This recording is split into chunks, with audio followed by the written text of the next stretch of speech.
محترم سامعین، میرے انتہائی معزز اور پیارے دوست محترم قاری محمد بنیامین حافظ اللہ تعالیٰ آپ کے سامنے 3 ایسے عمل بتائیں گے جو کہ جنت میں داخلے کا سبب بنیں گے۔ ان کی بڑی پیاری گفتگو پوری توجہ سے سنیے گا۔ بہت شکریہ۔ ابھی میں آپ کے سامنے دعوت دینے والا ہوں محترم قاری محمد بنیامین ساجد صاحب حافظ اللہ تعالیٰ۔ السلام علیکم ورحمۃ اللہ وبرکاتہ۔ الحمد للہ العلی الکبیر المتعال والصلاة والسلام علی صاحب الشرف والکمال۔ آج میں ناظرین آپ کو 3 ایسے عمل بتاؤں گا جو نبی مہربان صلی اللہ علیہ وآلہ وسلم نے سیدنا ابو ذر غفاری رضی اللہ تعالیٰ عنہ کو بتائے اور فرمایا کہ ابو ذر غفاری، اگر تم ان 3 کاموں پہ عمل کرو گے، اللہ رب العالمین کل قیامت والے دن آپ کو اپنی رحمت کے ساتھ جنت کا داخلہ عطا فرما دے گا۔ جنت میں جانے کے لیے سب سے پہلا عمل نبی مہربان صلی اللہ علیہ وسلم نے فرمایا، ابو ذر غفاری اتق اللہ حیث ما کنت، تو دنیا میں جہاں بھی رہے اللہ سے ڈر کے زندگی گزارنا۔ دیکھیں سامعین و ناظرین، آج کل جدید ٹیکنالوجی کا دور ہے اور سوشل میڈیا کا دور ہے۔ جگہ جگہ لکھا ہوا ہے، مختلف سٹورز، مختلف مالز اور مختلف مساجد، مختلف جگہوں پہ لکھا ہوا ہے کیمرے کی آنکھ آپ کو دیکھ رہی ہے۔ لوگ گناہوں سے باز رہتے ہیں، غلط کام سے باز رہتے ہیں، اور اس وجہ سے باز رہتے ہیں کہ یار لوگ ہماری ویڈیو بنا لیں گے یا کوئی ہماری ویڈیو میں غلط حرکت پکڑی گئی تو ہم بےعزت ہوں گے، بدنام ہوں گے۔ او بھائیو، سامعین، ناظرین، آپ اس بات پہ توجہ کریں۔ اللہ رب العالمین نے فرمایا ان ربک لبالمرصاد، میں 24 گھنٹے آپ کو گھات لگا کے بیٹھا ہوں۔ اللہ تعالیٰ خود فرما رہے ہیں، اللہ تعالیٰ کی نظر ہم پہ 24 گھنٹے ہے۔ اللہ تبارک تعالیٰ ہمارے سینے کے رازوں کو بھی جانتا ہے۔ انہ علیم بذات الصدور، اللہ رب العالمین ہمارے دماغ کی سوچ کو بھی جانتے ہیں۔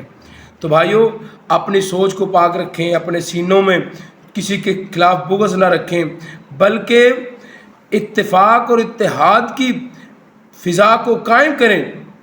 نبی مہربان صلی اللہ علیہ وسلم نے فرمایا، ابو ذر غفاری، اللہ کے ڈر کی وجہ سے تم گناہوں سے باز رہو گے، اللہ کے ڈر کی وجہ سے گناہوں کو چھوڑ دو گے، اللہ رب العالمین کل قیامت والدن دخل الجنہ، آپ کو جنت کا داخلہ عطا فرما دے گی۔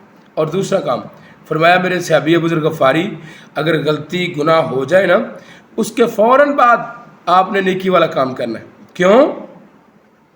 فرمایا ان الحسنات یذہبن السیئات، اللہ رب العالمین نیکیوں کی وجہ سے گناہوں کو مٹا دیتا ہے۔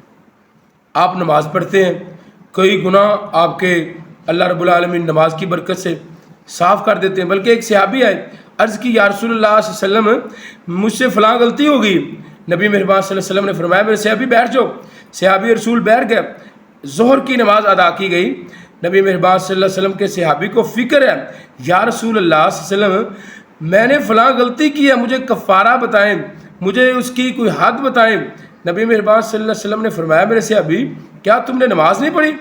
یا رسول اللہ صلی اللہ علیہ وسلم، نماز تو میں نے جماعت کے ساتھ ادا کی ہے، آپ کے پیچھے میں نے جماعت کے ساتھ نماز پڑھی ہے۔ نبی مہربان صلی اللہ علیہ وآلہ وسلم نے فرمایا، میرے صحابی، اللہ رب العالمین نے تیری نماز پڑھنے کی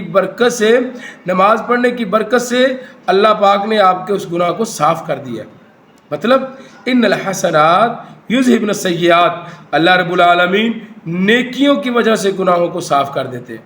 بلکہ اللہ رب العالمین نے ایک پیکج اور بونس بیان فرمایا کہ جو بندے اپنے گناہوں پہ اللہ سے معافی مانگ لیتے ہیں، توبہ کر لیتے ہیں، اللہ اکبر کبیرہ۔ ناظرین توجہ سے سنیں، فرمایا اولئک یبدل اللہ سیئاتہم حسنات، اللہ رب العالمین پکی توبہ کرنے والے اور اللہ سے ڈر جانے والے، اللہ سے ڈر کی وجہ سے گناہوں سے باز رہنے والے، اللہ تبارک و تعالیٰ کے خوف کی وجہ سے توبہ کرنے والوں کے لیے ایک پیکج اور بونس یہ بیان فرمایا۔ اللہ فرماتے ہیں فَأُولَٰئِكَ يُبَدِّلُ اللَّهُ سَيِّئَاتِهِمْ حَسَنَاتٍ، اللہ پاک ان کے گناہوں کو نیکیوں میں کنورٹ کر دیتے، گناہوں کو نیکیاں بنا دیتے۔ تو بھائیو، اللہ پاک آپ کو اس بات پہ عمل کرنے کی توفیق نصیب فرمائے۔ نبی مہربان صلی اللہ علیہ وسلم نے فرمایا، تیسرا کام میرے صحابی ابو ذر غفاری، خالق الناس بحسن الخلق، لوگوں کے ساتھ اچھے اخلاق سے پیش آنا، اچھے اخلاق سے لوگوں کے ساتھ رہنا۔ نبی مہربان صلی اللہ علیہ وسلم کے دور میں ایک عورت اپنے ہمسایوں کے ساتھ برا سلوک کرتی تھی۔